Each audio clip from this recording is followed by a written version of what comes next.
നമ്മുടെ പ്രധാനമന്ത്രി സ്വന്തം പാർട്ടിക്കാരെ കാണാനും സ്വന്തം പാർട്ടിയുടെ സ്ഥാനാർത്ഥികൾക്ക് വോട്ട് അഭ്യർത്ഥിക്കാനും വരുന്നതിന് നമ്മൾ കാശ് കൊടുക്കണം. നമ്മുടെ ചെലവിൽ കേരളത്തിൽ വന്ന് തെരഞ്ഞെടുപ്പ് യോഗങ്ങളിൽ പങ്കെടുത്ത് നമ്മൾ തിരഞ്ഞെടുത്ത ജനകീയ സർക്കാരിനെ കുറ്റം പറഞ്ഞു മടങ്ങുന്നു. ഓരോ പ്രാവശ്യവും മോദി എഴുന്നള്ളുമ്പോഴും നമ്മുടെ ഖജനാവിൽ നിന്നും നമ്മൾ നൽകുന്ന നികുതിപ്പണത്തിൽ നിന്നും ലക്ഷങ്ങളാണ് അദ്ദേഹത്തിന് വേണ്ടി ചിലവാക്കുന്നത്. കഴിഞ്ഞ ദിവസം വന്നതിന് മാത്രം ചിലവായത് 1 കോടി രൂപയാണ്.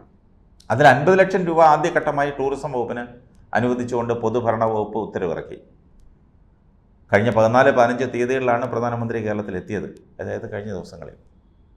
തിരുവനന്തപുരം, തൃശ്ശൂർ ജില്ലകളിലെ തെരഞ്ഞെടുപ്പ് പ്രചാരണ യോഗങ്ങളിലാണ് അദ്ദേഹം പങ്കെടുത്തത്.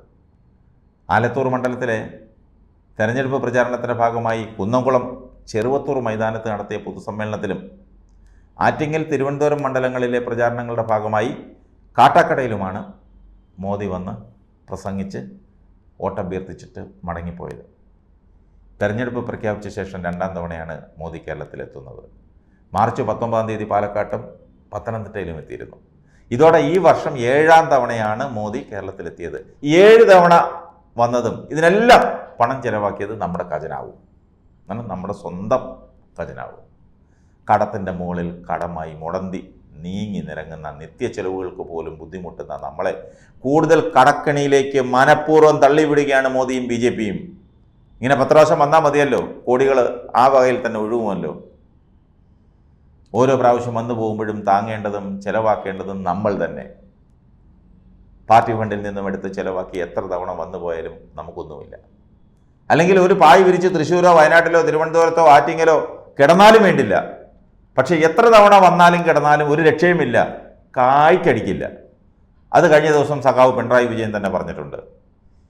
തലകുത്തി നിന്നാൽ പോലും രക്ഷയില്ല, 3ാം സ്ഥാനത്തെ നിൽക്കത്തേ ഉള്ളൂ. കഴിഞ്ഞ തവണ കിട്ടിയ വോട്ടുകൾ പോലും ഇത്തവണ കിട്ടില്ല. പല മണ്ഡലങ്ങളിലും കെട്ടിവെച്ച കാശ് പോലും കിട്ടില്ല. ദയനീയമായി പരാജയപ്പെടും. കഴിഞ്ഞ തവണ തിരുവനന്തപുരത്തെങ്കിലും 2ാം സ്ഥാനത്തെത്തി, ഇത്തവണ അതും 3ാം സ്ഥാനത്തായിരിക്കും. തിരുവനന്തപുരത്തൊന്നും ഇറങ്ങി പ്രവർത്തിക്കാൻ പോലും ആളില്ല. അഭ്യർത്ഥനമായി വീടുകളിൽ വരുന്നത് ഒരാളാണ്, വീട്ടുമുറ്റത്ത് കൊണ്ട് ഇട്ടിട്ട് അങ്ങ് പോവുക. ആരാ കൊണ്ടുവന്നതെന്ന് ആർക്കും അറിയില്ല. ബംഗാളികളാണെന്നാണ് റെസിഡൻസ് അസോസിയേഷൻകാർ പറയുന്നത്. അത്രയ്ക്ക് പരിതാപകരമാണ് തിരുവനന്തപുരത്ത്. മാത്രമല്ല എല്ലായിടവും കട്ടം.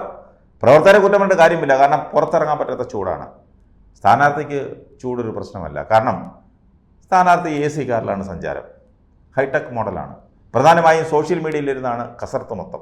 സോഷ്യൽ മീഡിയ നോക്കിയാൽ ഇപ്പോഴേ BJP സ്ഥാനാർത്ഥികൾ ജയിച്ചു കഴിഞ്ഞു, കേന്ദ്രമന്ത്രി വരെയായി. ഈ സോഷ്യൽ മീഡിയ ഉപയോഗിക്കാത്തവരും സമൂഹത്തിലുണ്ടെന്ന സംഖ്യകളൊന്ന് മനസ്സിലാക്കണം. അവരുടെ വോട്ടുകളും ജയപരാജയങ്ങൾ നിർണ്ണയിക്കുന്നവയാണ്, അത് ഓർത്തിരുന്നാൽ നന്ന്.